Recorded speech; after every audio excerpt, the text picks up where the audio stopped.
वाढलं आहे आता इतक्यात. आणि याचे कारण काही कारण आहेत. सगळ्यात पहिलं जसं पेशंटचं पण फॅक्टर असतो की आजकालचे पेशंट खूप IVF कन्सेप्शन्स वाढले, प्रिशियस प्रेग्नन्सी वाढली आहे आणि पेशंट आता लेट मॅरेज केल्यामुळे लेट एजमध्ये येतात आमच्याकडे. त्याच्यामुळे त्यांचं BP वाढलेलं असतो, डायबिटीस असतो, फायब्रॉइड असतात आणि प्रिशियस प्रेग्नन्सी असते. त्याच्यामुळे कोणी स्वतः ते लोक म्हणतात की आमचं सिझर करा.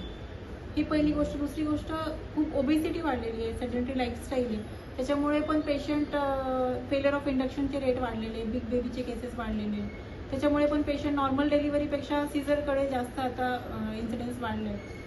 अजून एक फॅक्टर आहे प्रिव्हियस LSCS, लाईक पहिली प्रेग्नेन्सीमध्ये सिझेरियन सेक्शन झाल्यामुळे परत पेशंटच म्हणतात की आम्हाला नॉर्मल ट्राय पण नाही करायचं आहे, आम्हाला सिझरच करायचं आहे. असे पेशंट जे स्वतःहूनच हाय रिस्क असतात आणि जे स्वतःहूनच प्रिव्हियस सिझरचे केसेस असतात त्यांच्यात मग आपल्याला सिझेरियन सेक्शनच करावं लागतं. त्याच्यामुळे ते रेट्स थोडेसे जास्त येतात. टेक्नॉलॉजी म्हणता येणार नाही, परंतु मेडिकल ॲडव्हान्टेजेस आहेत ज्यामध्ये पोस्ट डिलिव्हरी किंवा पोस्ट सिझेरियन मॉनिटरिंग व्यवस्थित होते. पेशंट्सला ICU बॅकअप आहे, NICU बॅकअप आहे. तर ह्या गोष्टी असल्यामुळे साधारणतः थोडी रिस्क टेकिंग बिहेवियर सर्वांचंच कमी झालेलं आहे. कारण दोन्ही बाजूनी डॉक्टर किंवा पेशंट असेल तर थोडं रिस्क टेकिंग बिहेवियर कमी आहे आत्ताच्या युगामध्ये.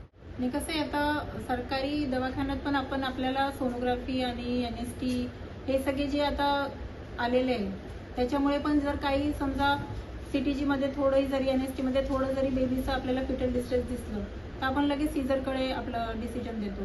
की सोनोग्राफीमध्ये पण आपल्याला कळालं की डॉपलर डिरेंज्ड आहे तर ते पण सिझरकडे. असं नाही आहे की डायरेक्ट सिझर घेतो आपण, नॉर्मलचं पूर्णपणे प्रयत्न करतो. पण काही केसेस असतात जे थोडेसे हाय रिस्क असतात, त्याच्यात आपल्याला बेबीसाठी पण आणि मदरसाठी पण बेटर आउटकमसाठी, बेटर फिटल आउटकमसाठी सिझरकडे थोडंसं प्रिफरन्स दिलं जातं. पालिकेच्या प्रमाणात पाहिलं तर आमच्याकडे साधारण 60 ते 65% नॉर्मल डिलिव्हरीज होतात आणि 35 ते 40% सीझर होतात. यामध्ये पहिले जे सीझर असतात प्रिव्हियस LSCS त्यांचे प्रमाण जास्त आहे.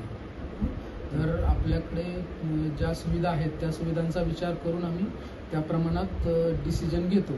प्लस पहिले सीझर असल्यानंतर दुसऱ्या डिलिव्हरी नॉर्मल करण्यास थोडी रिस्क असते आणि ती रिस्क पाहून पेशंट स्वतः त्यासाठी रेडी होत नाही. महत्त्वाचं आहेच, कारण लाईफस्टाईल आता सेडेंटरी लाईफस्टाईलमुळे हे पण असं आम्हाला असं जाणवतं की पेशंट लेबरमध्येच जात नाही. म्हणजे पहिले जे पेशंट काम करायचे 9 महिने स्वतःहून डिलिव्हरी पेन स्टार्ट व्हायचं, तर आता कसं आहे खूप फेलियर ऑफ इंडक्शन रेट वाढले, खूप पोस्टडेटेड प्रेग्नन्सीज वाढले, ओबेसिटी खूप वाढलेली. पेशंट खूप वजन गेन केल्यामुळे पण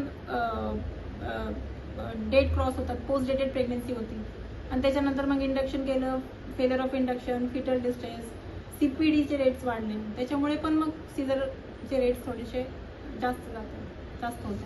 नॉर्मली जे मोठ्या प्रमाणात सर्व सीझर होतात ते इमर्जन्सी LSCSच असतात. ज्या इमर्जन्सी सिच्युएशनमध्ये म्हणजे बाळाचे ठोके कमी जास्त होणे, बाळाने पोटामध्ये शी करणे, बाळाभोवतीचं पाणी कमी होणे किंवा पहिलं सीझर असेल तर सीझरचे टाके दुखणे किंवा त्या ठिकाणी त्रास होणे, नंतर जे डिलिव्हरीची जागा असते खालची ती बाळाच्या प्रमाणात छोटी असल्यामुळे तो प्रॉब्लेम असेल तर त्यामध्ये होतात. अशी बरेच कारणं आहेत ज्यामध्ये आपण डिसिजन घेतो की सीझर लागेल किंवा नाही. ते त्यावेळेसचे ज्या सिच्युएशन आहे ती लक्षात घेऊन डिसिजन घेतलं जातं आणि दोन्ही बाजूंचा विचार केला जातो, बाळाचा आणि आईचा. आता कसं आहे, मुलींचे पेक्षा पेशंट स्वतःच पेन थ्रेशोल्ड थोडंसं कमी झालेलं आहे. पेशंट स्वतःच थोडं जरी पेन झालं की पेशंटला असं वाटतं की नाही मला सहन नाही होणार.